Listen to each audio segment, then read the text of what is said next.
అందరికీ వందనాలు. ఈ జూమ్ మీటింగ్ ద్వారా మళ్ళీ దేవాదేవుడు కలుసుకునే అవకాశం దయచేసినందుకు వందనాలు చెల్లించుకుంటూ, ఎందరికో లేని గొప్ప భాగ్యాన్ని దావీదు మహారాజు చెప్పినట్టుగా, బయట 1000 దినములు గడుపుట కంటే నీ సన్నిధిలో ఒక్క దినము గడుపుట శ్రేష్టమని చెప్పిన ప్రకారం, ఈ పునరుత్థాన దినమున మార్నింగ్ మనం దేవుణ్ణి ఆరాధించి, స్తుతించి, మంచి మెసేజెస్ విన్న తర్వాత మళ్ళీ సాయంకాలం సమయంలో జూమ్ మీటింగ్ ద్వారా మళ్ళీ మనందరం కలుసుకుని ఆ వాక్యాన్ని ధ్యానించగలిగే భాగ్యం దయచేసిన దేవునికి వందనాలు చెల్లించుకుందాం. మన జీవితకాలం చదివిన, జీవితకాలం ధ్యానించిన పరిశుద్ధ గ్రంథంలో ఏదో ఒక క్రొత్త విషయం మనకు తెలుస్తూనే ఉంటుంది. మన జీవితం అంతా కూడా నేను ఒక్కసారి బైబిల్ చదివేశాను, ఇన్నిసార్లు చదివాను అనుకోవటానికి, లేకపోతే ఇన్నిసార్లు ధ్యానించాను అనటానికి, ఈ విధంగా ప్రార్థన చేశాను అంటానికి లేదు. కానీ జీవితకాలం చదవాలి, జీవితకాలం వాక్యాన్ని ధ్యానించాలి, జీవితకాలం ప్రార్థించాలి.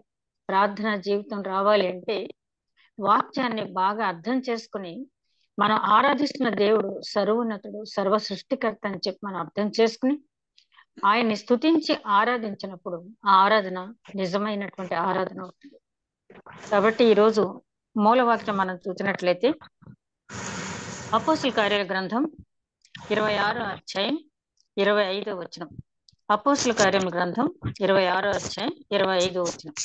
అందుకు పౌలు ఇట్లనెను, మహాఘనత వహించిన ఫేస్తు, నేను వెర్రివాడను కాను గాని సత్యమును స్వస్థ బుద్ధియు గల మాటల్ని చెప్పుచున్నాను. అందుకు పౌలు ఇట్లనెను, మహాఘనత వహించిన ఫేస్తు, నేను వెర్రివాడను కాను గాని సత్యమును స్వస్థ బుద్ధియు గల మాటల్ని చెప్పుచున్నాను. ప్రేమమడని మా తండ్రి, ఆయన మరి కొద్దిసేపు నీ వాక్యాన్ని ధ్యానించబోతుంటాడుగా, చేరిన ప్రతి ఒక్కరిపై నీ యొక్క పరిశుద్ధాత్మ అభిషేకం ఉంచండి. అదేవిధంగా చేరిన ప్రతి ఒక్కరికి ఈ యొక్క పరిశుద్ధాత్మ నడిపింపు దయచేయండి. వాక్యం వింటున్న ప్రతి ఒక్కరికి వినగల చెవి, గ్రహించగల మనసు, ఆచరించగలిగే హృదయం దయచేయండి. వాక్యం ధ్యానిస్తున్న నాకు నీ యొక్క పరిశుద్ధాత్మ నడిపింపు దయచేసి వాక్యం మర్మములు వెల్లడి చేయడానికి శక్తిని అనుగ్రహించమని, నన్ను ఒక బోరగా వాడుకోమని, కార్యాంతమును నిన్ను బహుగా స్తుతించిన భాగ్యం దయచేయమని, ఏ రకమైన ఇబ్బంది లేకుండా ఆయన కార్యక్రమం అంతా నీ మహిమార్థం జరిగే భాగ్యం దయచేయమని మా ప్రభువును నీ ప్రియ కుమారుడైన యేసుక్రీస్తు ద్వారా వేడుకుంటున్నాం తండ్రి, ఆమేన్. మరొకసారి వందనాలండి. మనం 26వ అధ్యాయానికి వచ్చాం. ఈ అగ్రిప్ప దగ్గర జరిగేటటువంటి కౌన్సిల్ ఇది. దీంతో ఈ విచారణలన్నీ ముగిసిన తర్వాత పౌలు గారు రోమాకు వెళ్ళటం అనేది 27వ అధ్యాయం 28వ అధ్యాయం కూడా 27వ అధ్యాయం అంతా కూడా రోమాకు పౌలు గారు చేసిన ప్రయాణాన్ని మనం చూస్తాం. 28వ అధ్యాయంలో రోమాలో పౌలు గారు గడిపిన జీవితాన్ని మనం చూస్తాం. ఈ అగ్రిప్ప గురించి మనం హేరోదు అగ్రిప్ప అంటారు, ఈయన కూడా అగ్రిప్ప 2. ఈ అగ్రిప్ప ఎవరంటే ఇతని తాత మహాహేరోదు, ఇతని పేరు యాక్చువల్గా అంతిపత్రి. ఇతను ఎదోము వంశీయుడు. ఆ చక్రవర్తి మన్ననలు పొంది చక్రవర్తి ప్రాపకంతో ఆ యూదయ ప్రాంతానికి రాజుగా నియమించబడ్డాడు. ఎదోము వంశీయుడు అంటే వీళ్ళకి ఏమీ కూడా ఈ నమ్మకాలు, ధర్మశాస్త్రం, అదే విధంగా పునరుత్థానం గురించి అసలు తెలియదు, నమ్మకం కూడా ఉండదు. కానీ రాజులు అయిపోయారు. మనం చాలాసార్లు చూస్తాం కదా, ఎడ్యుకేషన్ అంటే తెలియని వాళ్ళు ఎడ్యుకేషన్ మినిస్టర్, వైద్యం అంటే తెలియని వాళ్ళు వైద్య శాఖ మంత్రి ఎలాగైతే ఉంటారో, అలాగే పరమనిష్ట గరిష్ఠులైనటువంటి యూదుల మీద అధిపతిగా నియమింపబడినటువంటి రాజులకి ఏమాత్రము యూదుల గురించి తెలియని వారు చాలా మంది ఉన్నారు. అయితే ఇక్కడ మనం గమనించినట్లయితే ఇతని తాత మహాహేరోదు, యేసుక్రీస్తు పుట్టినప్పుడు ఉన్నటువంటి ఈ హేరోదు, ఇతను ఏం చేశాడంటే ఇతని కొడుకుని అరిస్టోబ్యులస్ ని చంపించేశాడు, కొడుకుని కూడా చూడకుండా. ఎందుకంటే ఒకవేళ సింహాసనం కోసం ఇతని మీద తిరగబడి సింహాసనం కోసం పోరాడతాడేమని ఈ అరిస్టోబ్యులస్ ని చంపించాడు. దానికి కారణం ఏంటంటే అరిస్టోబ్యులస్ యొక్క బావమరుదులు వాళ్ళంతా కూడా యుద్ధ నేర్పరులు. ఒకవేళ బావమరుదులను కూడా తీసుకొచ్చి తన సింహాసనం కోసం పోరాటం చేస్తాడేమని కొడుకుని కూడా చూడకుండా చంపేసి కోడలను కూడా సంహరించాలనే ప్రయత్నం చేస్తాడు. కానీ ఆమె తప్పుకుంది. తర్వాత ఆమె చరిత్ర మనకు అంతగా తెలియదు. అయితే ఆ టైంకి ఈ అగ్రిప్ప 1 అంటే ఈ మహాహేరోదు కొడుకు ఉన్నాడు. ఇతను ఏం చేశాడంటే హేరోదు రోమా ప్రాంతానికి పెంపకానికి ఇచ్చేసి పంపించేశాడు. దానివల్ల ఇతనికి ఏంటంటే పేరుకు ఎదోమేడే కానీ ఇతని వ్యవహార శైలి అంతా కూడా రోమేళ్లా ఉండేది. ఇతను చేసిన దుష్కార్యాలు మనం ఒకసారి జ్ఞాపకం చేసుకున్నది ఏంటంటే యాకోబు జబదయి కుమారులలో ఉన్నటువంటి యాకోబును హతమార్చాడు, ఎందుకంటే యూదుల్ని సంతోషింప చేయటానికి. అదే విధంగా పేతును చెరసాల్లో బంధించి ఆ తర్వాత చంపాలనుకున్నాడు, కానీ దేవుని చిత్తంలో పేతురు తప్పించబడ్డాడు. అదే విధంగా అపోస్తుల కార్యాలు 12వ అధ్యాయానికి వచ్చేటప్పుడు తాను దైవాంశ సంభూతుడని పూజ పూజ పూజ అందుకోవటానికి అర్హుండని చెప్పి పూజ చేయటానికి కూడా అతను ఒప్పుకున్నాడు. ఎందుకు ఈ 3 కార్యాలు చేశాడు? యూదుల్ని సంతోషపరచడానికి, నరహత్య చేయటానికి కూడా వెనుకాడలేదు. అదే విధంగా దేవుడితో తను పోల్చుకోవటానికి ఏమాత్రము సంకోచించలేదు. ఎందుకనంటే ఆ రోమా ప్రాంతంలో పెరిగినటువంటి పెంపకం వల్ల అతను ఆ విధంగా తయారైనట్టు మనం గమనించవచ్చు. ఆ తర్వాత ఇప్పుడు మనం చదివేటటువంటి ఈ అగ్రిప్ప అంత క్రూరుడు కాదు, కానీ ఇతనికి ధర్మశాస్త్రం తెలుసు, యూదుల ఆచారాలన్నీ తెలుసు. కానీ ఇతను కూడా పౌలుకి ఏమాత్రం ఫేవర్ చేయలేదని మనం చివరికి ఈ అధ్యాయంలో తెలుసుకుంటాం. ఇతను జెరూసలేం ముట్టడి వేసేటప్పుడు ఏం చేశాడంటే రోమన్ల పక్షాన ఉన్నాడు, రోమేల పక్షాన ఉండి. ఎంత చూడండి, శత్రువర్గం వచ్చి యెరూషలేమును ముట్టడి వేస్తూ ఉంటే ఇతను వెళ్లి రోమేల పక్కనే ఉన్నాడు. ఎందుకంటే ఆ సంస్కృతిలోనే పెంచబడ్డాడు. ఇతను ఎదోమీయుడు అయినప్పటికీ కూడా ఆ సంస్కృతిలో పెంచబడ్డాడు. యూదులతో సాంగత్యం చేసినప్పటికీ కూడా, యూదులతో సహవాసం చేసి యూదులతో మంచి స్నేహ సంబంధాలు ఉన్నప్పటికీ కూడా తన ప్రాణాన్ని కాపాడుకోవటానికి రోమీల పక్షానే ఉన్నాడు. ఏమైనప్పటికీ క్రీస్తు శకం 100వ సంవత్సరం ఇతను మరణించాడు. అందుకనే కదా ఎంతకాలం మోషే గారు ముందే చెప్పారు కదా 90వ సంకీర్తనలో నరుని ఆయుష్ 70 సంవత్సరాలు, అధిక బలం ఉంటే 80 సంవత్సరాలు. ఆ ఆయుష్ ఉన్నంతసేపు మంచి పనులు చేసి, అంటే దేవుడు మెచ్చే సత్కార్యాలు చేసి రక్షణ పొందిన వారు ఎప్పుడు కూడా దేవుడు మెచ్చే సత్కార్యాలు చేసి దేవుడు ప్రాణం ఈ భూమి మీద ఉంచడానికి ఎంతకాలం అయితే అంగీకరించాడో అంతకాలం జీవించి ఆ తర్వాత ఆయన పిలుపు అందుకున్న తర్వాత వెళ్ళి నిత్య జీవంలో ప్రవేశించి ఆ ఎటర్నల్ లైఫ్, శాశ్వతమైన జీవం పొందటానికి ప్రయత్నం చేయాలి తప్పించి ఇలాగా ఈ రకమైన మరణం పొందటం వల్ల ఏమాత్రము కూడా ప్రయోజనం లేదు. పిలాతు కూడా అంతే కదా, ఆ యేసుక్రీస్తు నీతిమంతుడు అని తెలుసు, ఈ నీతిమంతుడులో నాకు ఏ తప్పు కనపట్లేదని కూడా చెప్పాడు. ఈ నీతిమంతుడి రక్తాపరాధంలో నాకు పాలుభాగస్తుడు కాను అని చెప్పాడు. కానీ పాలుభాగస్తుడు కాలేదా అంటే చివరికి అతని శవం ఎక్కడికి వెళ్ళింది? కెద్రోను వాగులోకి వెళ్ళింది. ఆ తర్వాత అక్కడ కూడా మరి ఆ రోమా ప్రభుత్వ ఆ పరిసర ప్రాంతాల్లో ఉన్నటువంటి వాళ్ళ యొక్క నమ్మిక ప్రకారం ఆ ఆత్మ అక్కడక్కడే తిరుగులాడుతూ ఉందని చెప్పి కొంతకాలం ప్రచారం కూడా జరిగింది. కాబట్టి ఈ అగ్రిప్ప ఇప్పుడు పౌలుని విచారించే అగ్రిప్ప ఆయనకు అన్ని తెలిసినప్పటికీ కూడా కేవలము యూదుల్ని మెప్పించడానికి ఆ తర్వాత క్రీస్తుకి ఉన్న ముందు ఉన్నటువంటి వ్యక్తులు ఎట్లాగైతే ప్రవర్తించారో అదే విధంగా ఫెలిక్స్ అంతా తెలిసినా కూడా పౌల్ని ఏమాత్రము రక్షించలేకపోయాడు. ఇక ఫేస్కి అయితే ఈ మార్గం ఏమీ తెలియదు. అందుకని ఏమంటాడు, నాకు తెలియని దాని గురించి నేను ఎలా చెప్తాను? ఇతనేదో మరణించిన యేసుక్రీస్తు తిరిగి లేచాడని, తిరిగి జన్మించాడని చెప్తున్నాడు, అదేమి కూడా నాకు తెలియదే, నేను ఎట్లా విచారించగలను అంటాడు. అంటే పూర్తిగా అసలు క్రైస్తవ మార్గం గురించి అతనికి ఏమాత్రము కూడా తెలియదు. ఫెలిక్స్కి అంతా కూడా తెలిసినా కూడా నీతిని గూర్చి, పరిశుద్ధతను గూర్చి, తీర్పును గూర్చి చెప్పినప్పుడు అతనిలో ఉన్న తప్పు అతన్ని గద్దించడం వల్ల నేను తర్వాత వింటానులే అని చెప్పి తర్వాత 2 సంవత్సరాలు ఆ జైల్లోని ఉంచి వెళ్ళిపోయాడు. ఆ తర్వాత ఇతను ఫేస్తు కూడా కొద్ది దినాలు ఉన్న తర్వాత ఇతను ఏదో రకంగా విడుదల చేయాలనుకున్నాడు. అయితే ఆయన మీద మోపబడిన నేరాలన్నీ విన్న తర్వాత అతనికి ఏమీ పాల్పోలేదు. ఎందుకంటే ఈ నేరస్తుని రోమా ప్రభుత్వానికి పంపించేటప్పుడు ఏదో ఒక నేరం ఇతని మీద మోపకుండా పంపించినట్టయితే, అసలు విచారించావా లేదని చక్రవర్తి అడిగినట్టయితే నేను ఏం చెప్పగలను అని చెప్పి అగ్రిప్ప సహాయాన్ని కోరుతాడు.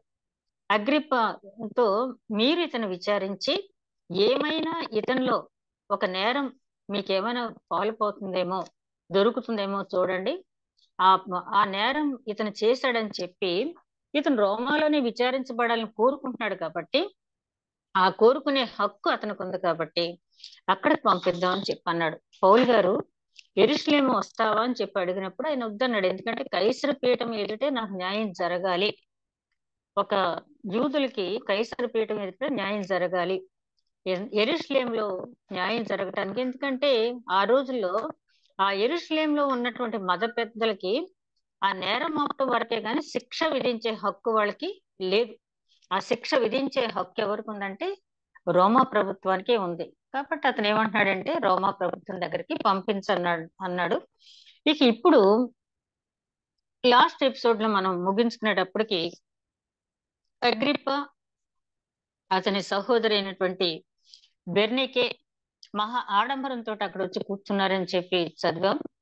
ఈ అగ్రిప్ప దగ్గర ఈ ఫేస్తు మొత్తం జరిగిందంతా కూడా చెప్పాడు. యెరూషలేం నుంచి అతను తీసుకొచ్చిన విధానం, ఆ యూదులంతా కూడా కుట్ర చేసి ఈయన చంపాలని ఆలోచిస్తున్నారు అని మొత్తం ఉదంతం చెప్పి, నాకైతే ఏమీ నేరం దొరకలేదు కానీ నీ విచారించు అన్నాడు. ఇక 26వ అధ్యాయంలో ప్రారంభం నుంచి మనం గమనించినట్లయితే అగ్రిప్ప సమక్షంలో పౌలు గారు తన గురించి చెప్పుకుంటున్నాడు. అగ్రిప్ప పౌలును చూచి నీ పక్షాన చెప్పుకున్నట్టుకు నీకు సెలవైందని అప్పుడు పౌలు చేయి చాచి ఇలాగ సమాధానం చెప్పసాగాను అన్నాడు. అగ్రిప్ప ఏమన్నాడంటే, ఇదిగో పౌలా, నీ గురించి నువ్వేం చెప్పుకుంటావు చెప్పుకో, చెప్పటానికి నీకు మేము పర్మిషన్ ఇచ్చామని చెప్పి అన్నాడు. అక్కడ పౌలు ఎంత చక్కగా మాట్లాడుతున్నాడు చూడండి. ఫెలిక్స్ దగ్గర ఒక రకంగా అంతా సత్యమే మాట్లాడాడు ఎక్కడైనా సరే. అయితే ఆ ఎదుట కూర్చున్న న్యాయాధికారికి, ఆ న్యాయాధికారి స్థానంలో ఉన్న రాజుకు అర్థమయ్యే రీతిలో ఫెలిక్స్ దగ్గర ఎలా మాట్లాడాలో మాట్లాడాడు. ఆ తెత్తులు అనే న్యాయవాది అక్కడ వచ్చినప్పుడు అతను చెప్పిన దానికి కౌంటర్ గా ఎలా మాట్లాడాడో అదే విధంగా ఆ ఫెలిక్స్ తర్వాత ఫేస్తు దగ్గర ఎట్లాగా మాట్లాడాడు, ఇక్కడ అగ్రిప్ప దగ్గర మళ్ళీ ఎట్లా మాట్లాడుతున్నాడో చూద్దాం. ఈ అగ్రిప్ప నీకేంటి చెప్పమన్నప్పుడు అతను అంటున్నాడు, అగ్రిప్ప రాజా, తమరు యూదుల్లో ఉండు సమస్తమైన ఆచారములను వివాదములు విశేషముగా ఎరిగిన వారు కనుక యూదులు నా మీద మోపిన నేరములన్నిటిని గూర్చి నేను తమరి ఎదుట సమాధానం చెప్పుకొనబోతున్నందున నేను ధన్యుడని అనుకొనుచున్నాను. తాల్మితో నా మనవి వినవలనని వేడుకొనుచున్నాను. ఏమంటున్నాడు? చాలా చక్కగా అడ్రస్సింగ్ చేశాడు. అగ్రిప్ప రాజా, మీకు యూదుల్లో ఉన్నటువంటి వివాదాలు, అదే విధంగా వాళ్ళ ఆచారాలన్నీ కూడా మీకు తెలుసు కాబట్టి నేను ఎక్కువ ప్రయాస పడకుండా నా మీద మోపబడినటువంటి నేరాలన్నీ కూడా నాకు తెలుసు, మీకు చెప్పడానికి నాకు పెద్ద కష్టం ఉండదు. ఎందుకంటే యూదుల్లో ఉన్న ఆచారాలు వివాదాలు అన్నీ కూడా తెలుసు కాబట్టి నేను ఎక్కువగా కష్టపడక్కర్లేదని చెప్పి చెప్తున్నాడు. ఇక్కడ నేను ధన్యుడు, మీ ఎదురుగా చెప్పుకోవటానికి నేను ధన్యుడుగా భావిస్తున్నాను, మీ ఎదుట నా గురించి చెప్పుకోవటానికి నేను ధన్యుడుగా భావిస్తూ ఉన్నాను అని చెప్పి చెప్తూ ఉన్నాడు. నేను తమ ఎదుట సమాధానము చెప్పుకొనబోతున్నందుకు నేను ధన్యుడని అనుకొనుచున్నాను. తాలిమితో నా మనవి వినవలనని వేడుకొనుచున్నాను. ఎంత చక్కగా అడ్రస్ చేశాడంటే యూదుల్లో ఉన్నటువంటి ఆచారాలు, అదే విధంగా వివాదాలు. యూదుల్లో ఉన్న వివాదాలు ఏంటి?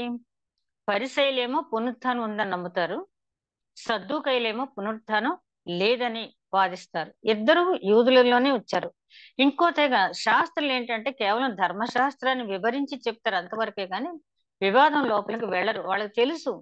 అందుకనే మత్తయి సువార్త 2వ అధ్యాయంలో యూదుల రాజుగా పుట్టినవాడు ఎక్కడ ఉన్నాడని చెప్పి ఆ హెరోదు దగ్గరికి ఆ జ్ఞానులు వచ్చి అడిగినప్పుడు అక్కడ ఏం చెప్పాడు? వాళ్ళని పిలవండి, ఆ శాస్త్రుల్ని పెద్దల్ని పిలవండి అంటే అప్పుడు చాలా తీర్పాటుగా వచ్చి వాళ్ళు చెప్పారు.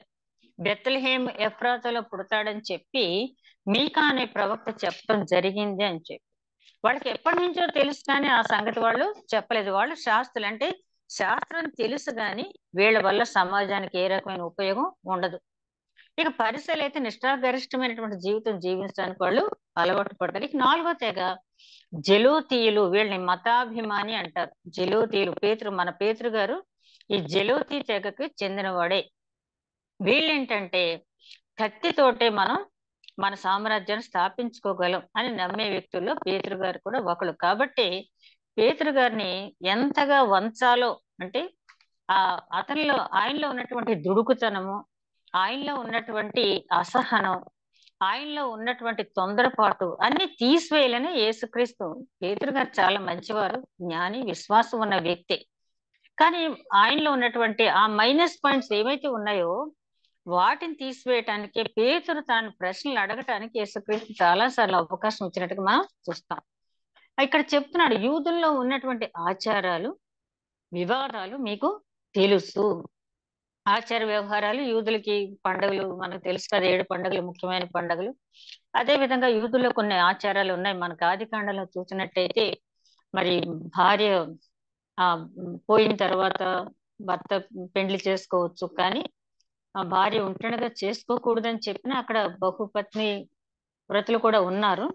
ఇక యూద విషయానికి వచ్చేటప్పటికి అక్కడ ఆ తామారు అనే తన కోడలి వల్ల బిడ్డలు కలగటం అదంతా మనకు తెలుసు ఆ హిస్టరీ. ఎందుకంటే ఆ యూద జాతిలో నుంచే పిల్లలు రావాలని చెప్పి ఇట్లాంటి ఆచారాలు కొన్ని మంచివి కాని ఆచారాలు, అంటే దేవుని దృష్టిలో ఏమైనా మనకైతే తెలియదు, కానీ ఇట్లాంటి ఆచారాలు వాళ్ళ కలిగి ఉన్నారు.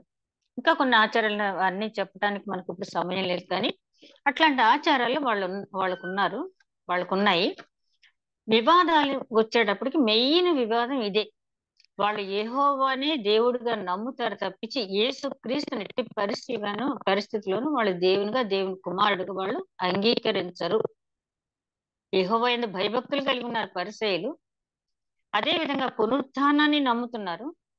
కానీ మరి వాళ్ళ దృష్టిలో ఏంటంటే మెస్సయ్య అంటే, రాబోయే మెస్సయ్య అంటే ఏదో అధికార దర్పంతో ఏదో రాజగృహంలో పుడతాడు అని చెప్పి వాళ్ళ ఎక్స్పెక్టేషన్. ఈ పశువుల పాకలో పుట్టినటువంటి ఆయన మెస్సయ్య కానే కాడు అని చెప్పి, ఆ మెస్సయ్య వచ్చినప్పుడు కొన్ని సూచక్రియలు జరుగుతాయి, ఆ సూచక్రియలు చేసి చూపించమని అడిగిన సందర్భాలు కూడా ఉన్నాయి. యేసుక్రీస్తు అందుకనే వారి విశ్వాసాన్ని గట్టిపరచడానికి ఈ సూచక్రియలు కానా వివాహంలో కానీ మరికొన్ని సందర్భాల్లో కానీ సూచక్రియలు అనేవి చేయటం జరిగింది.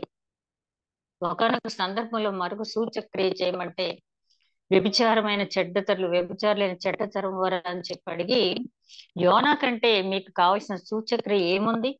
చేప గర్భంలో 3 రోజులు ఉండి బయటకు వచ్చిన యోనా జీవితం కంటే సూచక్రియ ఏముంది? ఇంకెన్ని మీ జీవితకాలం సూచక క్రియలు జరిగినా, మీ కళ్ళ ఎదురుగా జరిగినా కూడా మీరు విశ్వాసంలో మీరు స్థిరపడరు అని చెప్పి వారిని గద్దించడం జరిగింది. కాబట్టి ఇక్కడ పౌలు గారు చాలా స్పష్టంగా చెప్పినాడు, వాళ్ళల్లో ఉన్న ఆచారాలు మీకు తెలుసు, వివాదాలు తెలుసు. ఈ పునరుత్థానం ఉందని కొంతమంది నమ్ముతారు, పునరుత్థానం లేదని కొంతమంది వాదిస్తారు. అది ఆయన ఆ వివాదాలు అనేది. కాబట్టి అంతా తెలిసిన మీ ఎదురుగా నేను చెప్పుకోవాల్సి రావటం నాకు ధన్యత. ఎందుకంటే ఫేస్కి అసలు ఈ మార్గం ఏమీ తెలియదు కాబట్టి ఫేస్ దగ్గర చెప్పడమే చాలా కష్టం. ఇక్కడ అగ్గిరప్పకు తెలుసు అని పౌలు గారికి తెలుసు కాబట్టి చెప్తున్నాడు ఇక్కడ. తర్వాత అతను అంటున్నాడు, మొదటి నుండి యెరూషలేములో నా జన్మ మధ్యను బాల్యం నుండి నేను బ్రతికిన బ్రతుకు ఎలాంటిదో యూదులందరూ ఎరుగుదురు. వారు మొదటి నుండి నన్ను ఎరిగిన వారు కనుక సాక్ష్యం ఇచ్చటకు వారికి ఇష్టమైతే నేను మన మతంలోని బహు నిష్టగల తెగను అనుసరించి పరిసయుడిగా ప్రవర్తించినట్లు చెప్పగలను. ఇప్పుడైతే దేవుడు మన పితరులకు చేసిన వాగ్దానం విషయమై నిరీక్షణ గూర్చి నేను విమర్శింపబడుటకు నిలిచి ఉన్నాను. 2 మాటల్లో చెప్పేశాడు. నా జీవితం ఒక రకంగా చూస్తే phase 1 phase 2 లాగా చెప్పాడు. ఆయన ఏంటంటే క్రీస్తుని తెలియక ముందు, క్రీస్తుని దర్శనం పొందిన తర్వాత నా జీవితం ఏంటనేది 2 మాటల్లో చెప్పేశాడు. ఒకప్పుడు యూదుల్లో చాలా పరమ నిష్ఠాగరిష్టమైనటువంటి పరిసయ్యుల తెగకు చెందినవాడై ఎక్కడైతే సమాజ మందిరాల్లో క్రీస్తుని గురించి బోధిస్తున్నారో ఆ సమాజ మందిరాలన్నింటినీ చెడగొట్టి యేసుక్రీస్తు నామం ఎవరైతే ప్రకటిస్తున్నారో వాళ్ళకి మరణశిక్ష విధించడానికి కూడా, అంటే ఆయన చేతిలో మరణశిక్ష అనేది లేదు. ఆ మత పెద్దలు గాని ఆ ప్రభుత్వం గాని ఎవరికైనా మరణశిక్ష విధిస్తే దానికి సమ్మతించిన వాడును ఒకప్పుడు. కానీ ఇప్పుడు ఏంటంటే మన పితరులు మనకి ఏదైతే నిరీక్షణ ఇచ్చారో, వాగ్దానం ఇచ్చారో దానికోసం నేను ఎదురు చూస్తున్న మన నిరీక్షణ ఫలం మనకు వచ్చేసింది. ఆ నిరీక్షణ ఫలం గురించి నేను ప్రకటిస్తూ ఉంటే ఈ మన పితరులు చెప్పిన ధర్మశాస్త్రం పూర్తిగా అవగాహన చేసుకోకుండా, మన ప్రవక్తలు చెప్పిన మాటలు పూర్తిగా అర్థం చేసుకోకుండా ఉన్నవారు నన్ను విమర్శిస్తున్నారు. ఆ విమర్శ మాత్రమే నా మీద మోపబడినటువంటి నేరం. కాబట్టి ఆ విమర్శ మాత్రమే నా మీద మోపబడినటువంటి నేరం కాబట్టి ఇంకా అంతకంటే మించిన నేరం ఏమీ లేదని చెప్పడం అనేది జరిగింది. మనము 12 గోత్రములు వారు ఎడదెగక దివారాత్రులు దేవుని సేవించుతూ ఆ వాగ్దానము పొందుదమని నిరీక్షించుతున్నాము. 12 గోత్రాల వాళ్ళు మనం ఏం చేస్తున్నాము? ఆ వాగ్దానం పొందుతామని చెప్పి మనం నిరీక్షిస్తున్నాము. ఓ రాజా, ఈ నిరీక్షణ విషయమే యూదులు నా మీద నేరం మోపి ఉన్నారు. దేవుడు మృతులను లేపునన్న సంగతి నమ్మతగదని మీరేలా అనుకొనుచున్నారు? ఒక ప్రశ్న సూటిగా ప్రశ్నించాడు వాళ్ళని. మీరు ఎంతసేపు కూడా నా మీద మోపే నేరం ఏంటంటే, చనిపోయిన వాడు తిరిగి బ్రతకడు, ఇది అసాధ్యము, ఇది వినటానికి నమ్మశక్యంగా లేదు అని చెప్తూ ఉన్నాడు. ఇది వినటానికి నమ్మశక్యంగా లేదు అని చెప్తూ ఉన్నాడు. అయితే అంటే అక్కడ పౌలు గారి ఉద్దేశం ఏంటంటే, వాళ్ళని అంత సూటిగా ఎందుకు ప్రశ్నించాడంటే, ఈ సృష్టిని సృష్టించిన దేవుడు యెహోవా దేవుడు. ఈ సృష్టిని సృష్టించి సకల చరాచరములు మన కోసం ఏర్పాటు చేసి మానవ మనుగడకు ఇన్ని రకాలైనటువంటి ఏర్పాట్లు చేసి ఆకాశవాకులను విప్పి 40 దినాలు వర్షము కురిపించి సృష్టిని ఒకసారి లయపరిచి మళ్ళీ నూతన సృష్టి చేసిన ఆ దేవుడికి అసాధ్యమైనది ఏదైనా ఉందా? మీరు ఎందుకు నమ్మట్లేదు? సర్వ సృష్టికర్త సర్వోన్నతుడని మీరు యెహోవా దేవుడు నమ్ముతున్నారు కదా.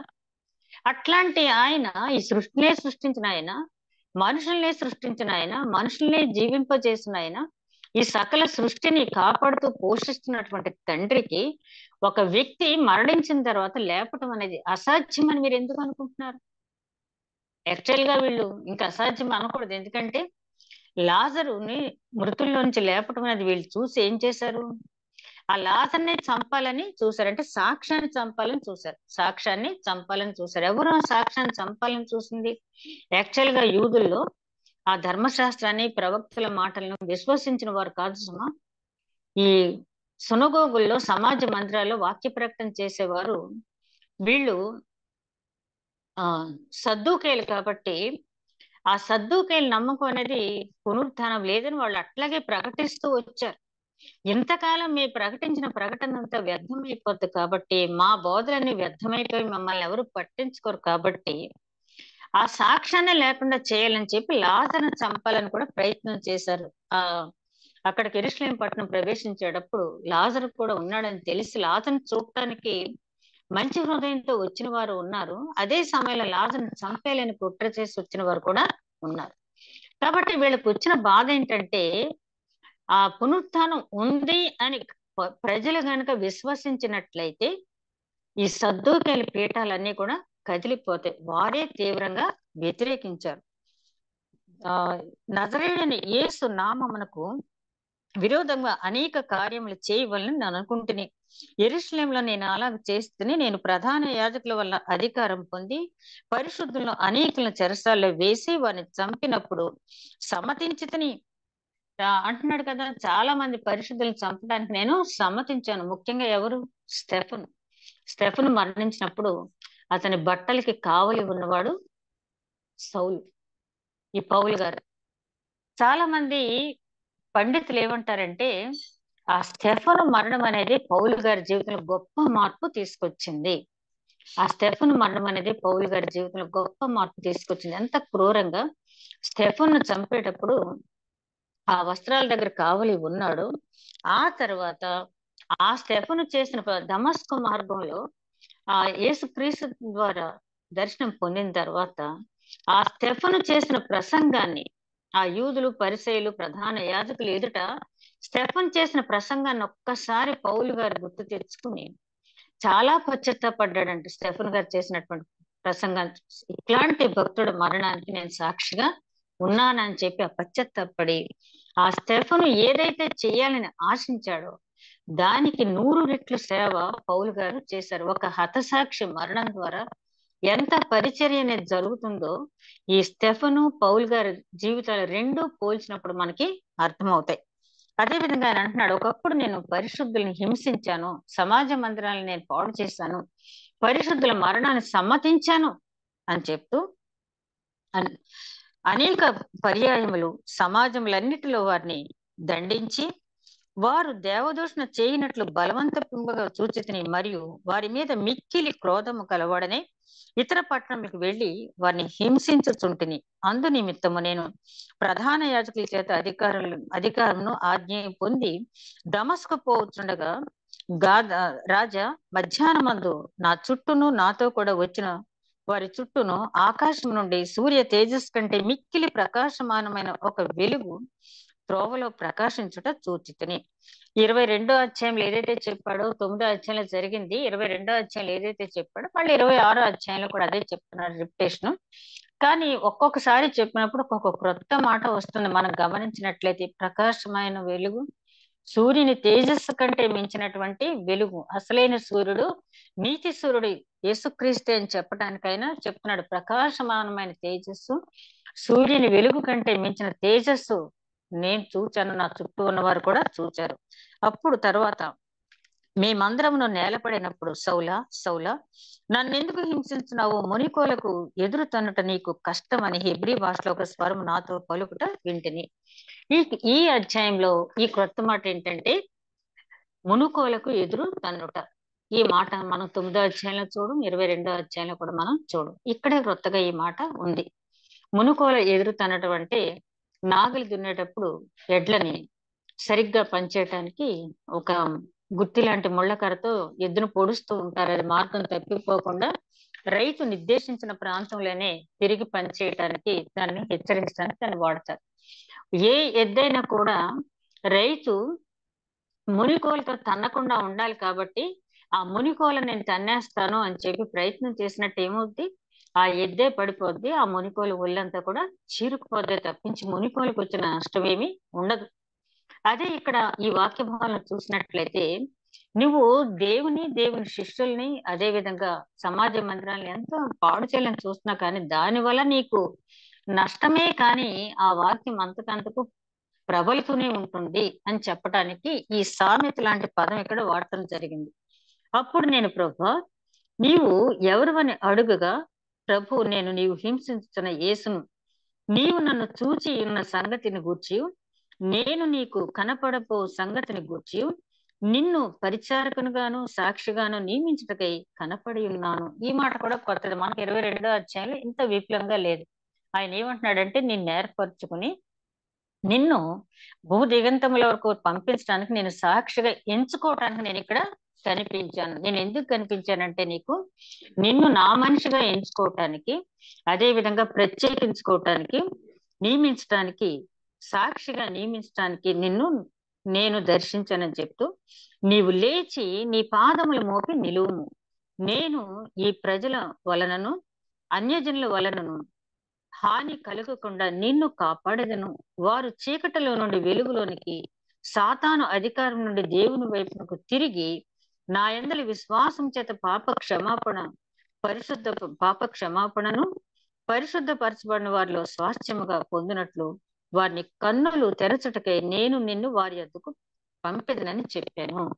ఇది కూడా మనకి ఇంతకు ముందు అధ్యాయులు ఈ మాటలు ఇంత క్లియర్ గా లేవు. అంటే ఒక సంఘటన జరిగినప్పుడు నేను ఇదివరకే చెప్పాను కదా, 4 సార్లు నలుగురికి వివరించినప్పుడు మొట్టమొదటిసారి చెప్పిన మాట కంటే రెండోసారి ఇంకా కొంచెం మరిచిపోయిన విషయాలు ఏమైనా ఉంటే కలిపి చెప్పొచ్చు. మూడవసారి మరిన్ని విషయాలు మర్చిపోయిన ఏమైనా ఉంటే చెప్పొచ్చు. 4వసారి మరిన్ని విషయాలు మర్చిపోయిన ఏమైనా ఉంటే చెప్పొచ్చు. కాబట్టి 26వ అధ్యాయంలో పౌలు గారు అగ్రిప్ప దగ్గర చెప్పినటువంటి సాక్ష్యాన్ని మనం గమనించినట్టు తేట తెల్లంగా ఆ దమస్కు మార్గంలో యేసుక్రీస్తు స్వరదర్శనం పొందినటువంటి పౌలు గారికి యేసుక్రీస్తు చెప్పిన మాటలేంటి, ఆయన ఎందుకు ఆయన ఎన్నుకున్నాడు, పౌలు గారు చేయవలసిన పని ఏంటి అనేది చాలా క్లియర్ కట్ గా ఇక్కడ వివరించడం జరిగింది.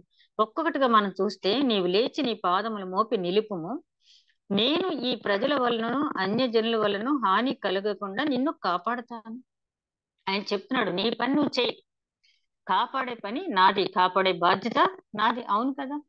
మరి ఎప్పటి నుంచి పౌలు గారు ఈ సువార్త పరిచర్యలో ప్రారంభించిన దగ్గర నుంచి 9వ అధ్యాయం దగ్గర నుంచి కూడా ఎన్ని ఆపదల నుంచి ఆయన తప్పించుకుంటూ వచ్చాడు. ఆయన తప్పించుకుంటూ వచ్చాడంటే ఆయన వల్ల అయింది అది దేవుడే ఆయన తప్పించి నిలబెట్టాడు. కాపాడుతానన్న దేవుడు కాపాడకుండా ఉండడు. వాగ్దానం ఇచ్చిన దేవుడు నరుడు కాదు, నమ్మతగిన వాడు. కాబట్టి పౌలుకి ఏ వాగ్దానం అయితే దేవుడు చేశాడో ఆ వాగ్దానాన్ని కాపాడుకుంటూ వచ్చాడు. తర్వాత ఆయన చెప్తున్నాడు, అన్యజనుల్లో హాని కలగకుండా నిన్ను కాపాడుతాను. ముందే నిర్ణయించేశాడు పౌలు గారు అన్యజనుల దగ్గర ముందు వెళ్ళాలని. ఎందుకంటే ఇక్కడ పౌలు గారి సాక్ష్యం నమ్మించడం కొంచెం కష్టం యెరూషలేం ప్రాంతంలో, యూదయ ప్రాంతంలో. ఎందుకంటే ఇతను చేసిన పనులన్నీ కూడా వాళ్ళకి కళ్ళకు కట్టినట్లుగా కనపడినాయి. మొన్నటి వరకు సమాజ మందిరాలను కూల్చిన వాడు, ఆ సమాజాల్లో బోధిస్తున్న వారిని హతమార్చడానికి కూడా సిద్ధపడిన వాడు, ఇతను చెప్పే సాక్ష్యం ఏంటి, మేము వినేదేంటి అని చెప్పి ఒక వ్యతిరేక భావం గాని, ఒక చులకన భావం గాని వాళ్ళల్లో ఉండొచ్చు. అవును కదా. మనమే అంటాం కదా, నిన్నటి వరకు నువ్వు చెప్పింది ఏంటి, రాజకీయ నాయకులు ఏమంటున్నాం మనం, నిన్నటి వరకు ఈ పార్టీ మంచిదని చెప్పి ఆ జెండా పట్టుకుని తిరిగి మళ్ళీ వెంటనే నీకేదో తేడా వచ్చిందని ఈ జెండా పట్టుకుని వచ్చి తిరుగుతున్నావా? నీది ఏది నమ్మాలి? నీ మొదటి స్టేట్మెంట్ మేము నమ్మాలా, రెండో స్టేట్మెంట్ మేము నమ్మాలా అని చెప్పి సామాన్య మానవుడు కూడా పెద్ద స్థాయిలో ఉన్న రాజకీయ నాయకుల్ని ఈ రోజు ప్రశ్నించడం లేదా? కాబట్టి దేవాది దేవుడు మానవుల హృదయాంతరంగ రహస్యాలు తెలిసినటువంటి దేవుడు. కాబట్టి ఆయన ఏమన్నాడు, నువ్వు అన్యజనుల్లోకి వెళ్ళి ప్రకటించు. అన్యజనుల సువార్త ప్రకటించేటప్పుడు నీకు ఏ హాని కలగకుండా కాపాడుకునే బాధ్యత నాది అని చెప్పాడు. వారు చీకటిలో నుండి వెలుగులోనికి, మొట్టమొదటి ఏం చేయాలి, వారి చీకటిలో నుంచి వెలుగులోనికి. చీకటి దేనికి సాదృశ్యం? అపవాదికి సాదృశ్యం. అపవాది చేతిలో బంధింపబడినటువంటి నా ప్రజలను వాక్యపు వెలుగులోనికి తీసుకురావాల్సిన బాధ్యత మొట్టమొదటిది నీది. అంతే కదా. అసతోమ సద్గమయ అంటే నేను చీకటిలోంచి వెలుగులో రావటానికి, అదే విధంగా అసత్య మార్గం నుంచి సత్య మార్గంలో రావటానికి నన్ను నడిపించంటారు కదా.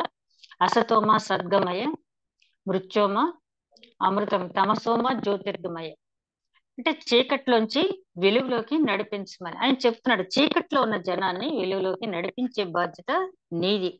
అదే విధంగా రెండో బాధ్యత ఏంటంటే, సాతాను అధికారంలో నుండి దేవుని వైపు తిరిగి ముందు వాళ్ళని వాక్యం బోధించు. చీకట్లోంచి వెలుగులోకి వచ్చేటప్పుడు మొట్టమొదటి స్టెప్ ఏంటంటే, వాళ్ళకి యేసుక్రీస్తు గురించి, యేసుక్రీస్తు లోకంలోకి వచ్చిన విషయాన్ని, ఆయన వచ్చిన పర్పస్ ఏంటో, ఆయన ప్రణాళిక ఏంటో నువ్వు వివరించి చెప్పి వదిలేయొద్దు. వాళ్ళని సాతాను బంధకాల్లోంచి విడిపించి నా వైపుకు తిరిగేలాగా నువ్వు చెయ్యి.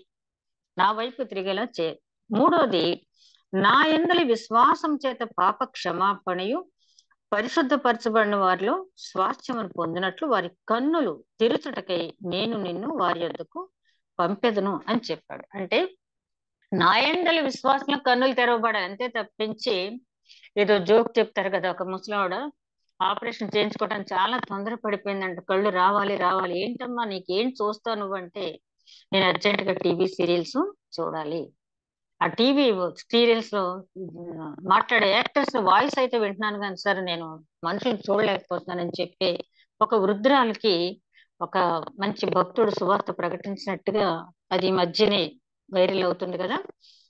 మరి ఆయన ఏం చెప్తున్నారంటే, నా యందలి విశ్వాసంతో వాళ్ళ కళ్ళు తెరవబడాలి. అంటే వాళ్ళ కళ్ళు తెరిచి ఎవరిని చూడాలనుకోవాలి? వాళ్ళు నన్ను చూడాలనుకోవాలి, నా క్రియలు చూడాలనుకోవాలి, వాళ్ళు పరిశుద్ధపరచబడాలి, పాప క్షమాపణ అంటే తెలుసుకోవాలి, పాప క్షమాపణ పొందాలి, మారు మనసు పొందాలి. ఆ విధంగా నువ్వు వాళ్ళ మధ్య సాక్షిగా నిలబడి మంచి వాక్యం వాళ్ళకి వివరించి దేవుని రాజ్యానికి అర్హత పొందే పౌరులు నువ్వు, ఆధ్యాత్మిక పౌరులను తయారు చేయవలసినటువంటి బాధ్యత నీ మీద ఉందని చెప్పాడు. కాబట్టి అగ్రిప్ప రాజా, ఆకాశం నుండి కలిగిన ఆ దర్శనములకు నేను అవిధేయుడును కాక మొదట దమస్కులోని వారికి, యెరూషలేములోను యూదయ దేశమంతను, తర్వాత అన్యజనులకు వారు మారు మనసు పొంది దేవుని తట్టు తిరిగి మారు మనసుకు తగిన క్రియలు చేయవలనని ప్రకటించుచుంటిని అని చెప్తున్నాడు. కాబట్టి ఆ స్వరానికి నేను అవిధేయుడును కాలేకపోయాను. ఆ స్వరంలో ఉన్నటువంటి ఆ పరిశుద్ధత, ఆ కమాండ్, నేను చూడండి ఒక్కొక్కడు మాట్లాడుతూ ఉంటే కాదనలేం. ఒక్కొక్కరు కమెంట్ చేసేటప్పుడు ఎదురు తిరిగి మనం జవాబు చెప్పలేం. ఎదురు తిరిగి మన నిరాసక్తత వెల్లడి చేయలేం, రిజెక్ట్ చేయలేం. అది ఆ స్వరంలో ఉన్నటువంటి కమాండ్ అవనివ్వండి, ఆ స్వరంలో ఉన్నటువంటి మార్ధవం అవనివ్వండి, ఆ స్వరంలో ఉన్నటువంటి ప్రేమ కానివ్వండి, ఏదేమైనప్పటికీ కొన్ని స్వరాలను మనం రిజెక్ట్ చేయలేం. నేను చెప్తే చేయలేదు కానీ వాళ్ళు చెప్తే చేసావా పని అంటాం మనం. అంటే ఆ చెప్పే విధానంలో కూడా తేడా ఉంటుంది. ఆ చెప్పే విధానం నమ్మశక్యంగా ఉన్నప్పుడు తప్పనిసరిగా పని చేస్తాం. ఇక్కడ పౌలు గారు అదే చెప్తున్నారు. ఆ స్వరానికి నేను అవిధేయుడిని కాలేదు.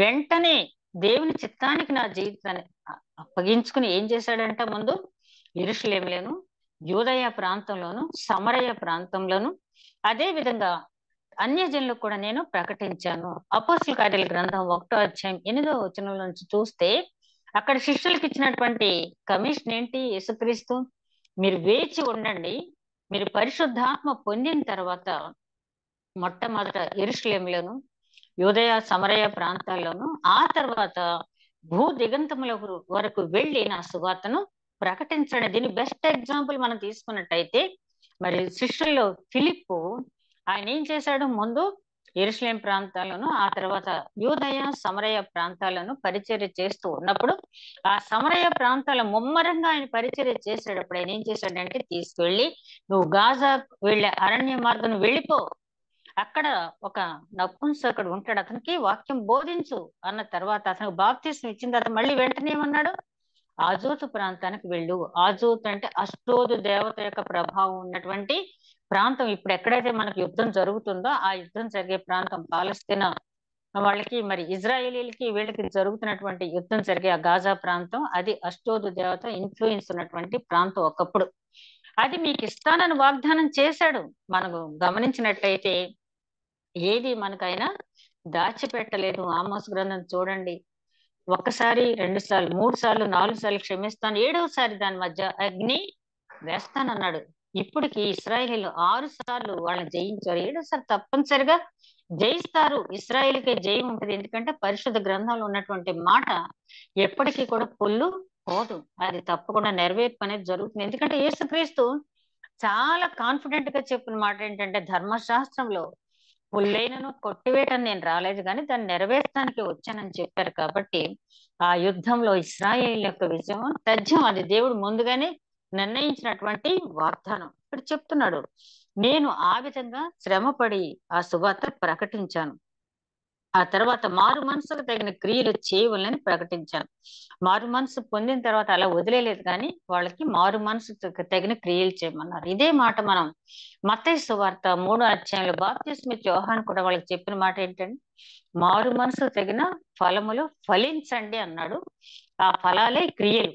జక్కయ్య జీవితాన్ని చూస్తే మారు మనసు పొందిన వెంటనే ఆయన చేసిన క్రియలు మనకు తెలుసు.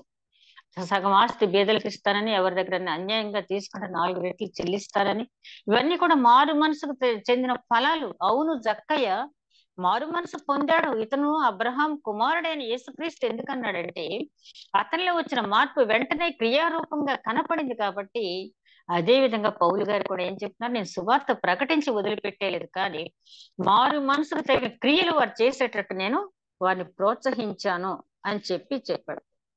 ఈ హేతువు చేతనే యూదులు దేవాలయంలో నన్ను పట్టుకుని చంపుటకు ప్రయత్నం చేసి అయినను నేను దేవుని వలనైన సహాయం పొంది నేటి వరకు నిలిచి ఉంటుంది. క్రీస్తు శ్రమపడి మృతుల పునరుత్థానం పొందిన వారిలో మొదటి వాడొకటి చేత ఈ ప్రజలకును అన్యజనులకును వెలుగు ప్రచురించబోనని ప్రవక్తలు మోషేయు ముందుగా చెప్పినవి కాక మరి ఏమియూ చెప్పక అల్పులను ఘనులను సాక్ష్యమిచ్చుచుంటిని. అల్పులకి ఘనులకు కూడా నేను సాక్ష్యం ఇస్తున్నాడు. ఏంటంటే మృతుల్లో నుంచి పునరుత్థానంలో యేసుక్రీస్తు జ్యేష్ఠుడు, మొదటి వాడు. ఆ తర్వాత ఆయన విశ్వాసం ఉంచిన ప్రతి ఒక్కరు అందులో చేరతారు. దాంట్లో ఏ రకమైన సందేహం లేదు. ఎందుకంటే ప్రవక్తలు మోషే కూడా మనకు ముందుగానే చెప్పారు. చూడండి, ఆదికాండం టైంలోనే యోబు గ్రంథం కూడా రాసినట్టుగా మనం తెలుసు. యోబు గారు అంటారు, నా కోసం సాక్ష్యం పలికేవాడు పరలోకంలో ఉన్నాడంటాడు, నా విమోచకుడు సజీవుడు అని చెప్పి యోబు గారు చెప్పాడు కదా. మన పాత నిబంధన కాలంలోనే పునరుత్థానం గురించి దానియేలు గ్రంథం 12వ అధ్యాయం 2వ వచనం ఏముంది? అప్పుడు సమాధుల్లోంచి వాళ్ళు లేస్తారు. మేలు చేసిన వారేమో వాళ్ళు ఏంటంటే మంచి పునరుత్థానానికి వెళ్తారు. తర్వాత కీడు చేసిన వారు నిత్యము హేలవటానికి, అదే విధంగా దూషింపబట్టడానికి వాళ్ళు వెళ్తారు. మేలు చేసిన వారు నీతి పునరుత్థానం పొందుతారని చెప్పి అక్కడ వ్రాయటం అనేది జరిగింది. అదే విధంగా యోహాను సువార్త 5వ అధ్యాయం 28, 29 వచనాల్లో అక్కడ కూడా పునరుత్థానం గురించి చెప్పి ఆ తీర్పు సమయంలో మేలు చేసిన వారు జీవ పునరుత్థానంకు, కీడు చేసిన వారు నిత్య నాశనానికి వెళ్తారు, తీర్పు పునరుత్థానానికి వెళ్తారని చెప్పి అక్కడ వ్రాయబడి ఉంది. కాబట్టి ప్రవక్తలు కూడా ప్రవచించిన మాటలు మనకు తెలుసు కదా. ఆ ప్రవక్తలు మనకు చెప్పింది ఏదైతే చెప్పారో అదే బోధిస్తున్నాను తప్పించి నేను వేరేదేమీ కూడా బోధించట్లేదు. అయితే వీళ్ళకి ఆ ప్రవక్తలు చెప్పిన మాటలు వీళ్ళకి అర్థం కాలేదు, జ్ఞాపకం లేదు, ఆచరణలో పెట్టట్లేదు. అందుకనే లూకాసు సువార్త 24 అధ్యాయం 43 యేసుక్రీస్తు ఏమంటాడు?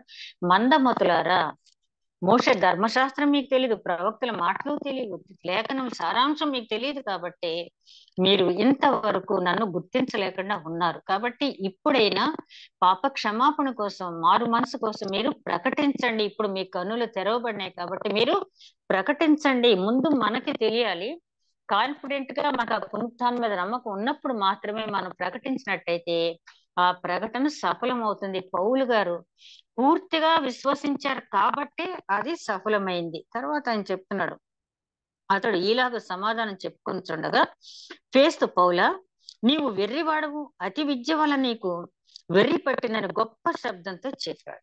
ఈ చెప్పేటప్పటికి బట్టలు చింపుకున్నాడని లేదు కానీ నిజంగా బట్టలే చింపేసుకుంటాడు. ఫేస్తు లేచిపోయి ఏమంటున్నాడు?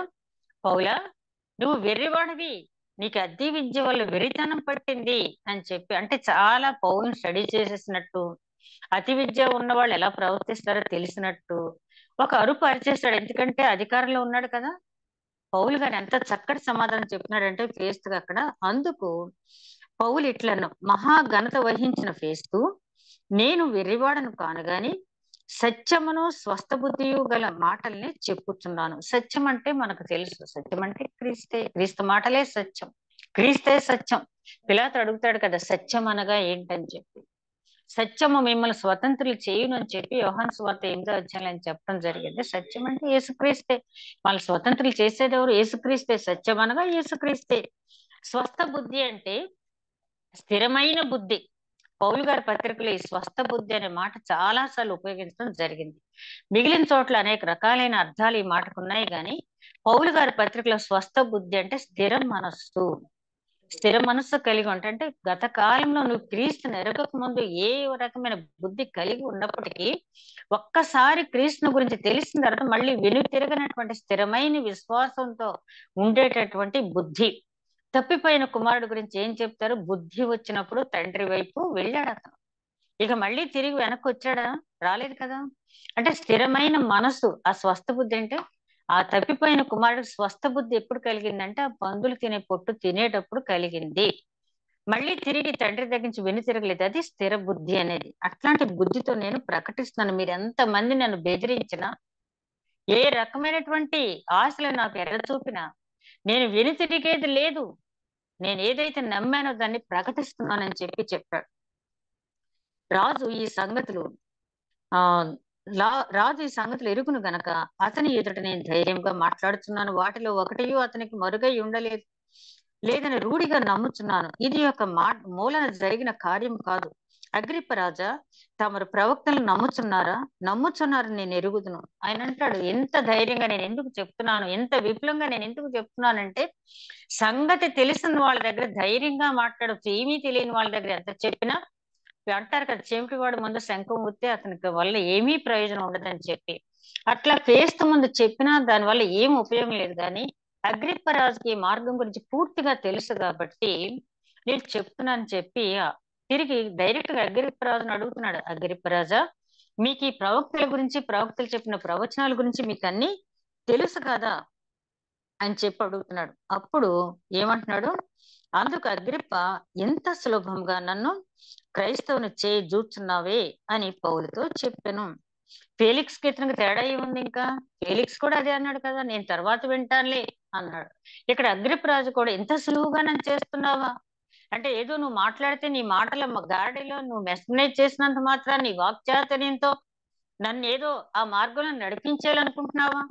ఎంత వెర్రి ప్రశ్న అది, ఎంత వెర్రి ప్రశ్న. రక్షణ సువార్త, కృపా సువార్త నీ కళ్ళ ముందుకు నీ ఎదుటగా వచ్చి ఉన్నప్పుడు ఇంత సులువుగా నన్ను మార్చాలనుకుంటున్నావా? ప్రయాసపడి భారం మోయిచున్న వారా నా వద్దకు రండి, నా కాడి సులువు అని చెప్పి ఆయన చెప్పాడు. దేని మనసు ధరించి రండి అని చెప్పి.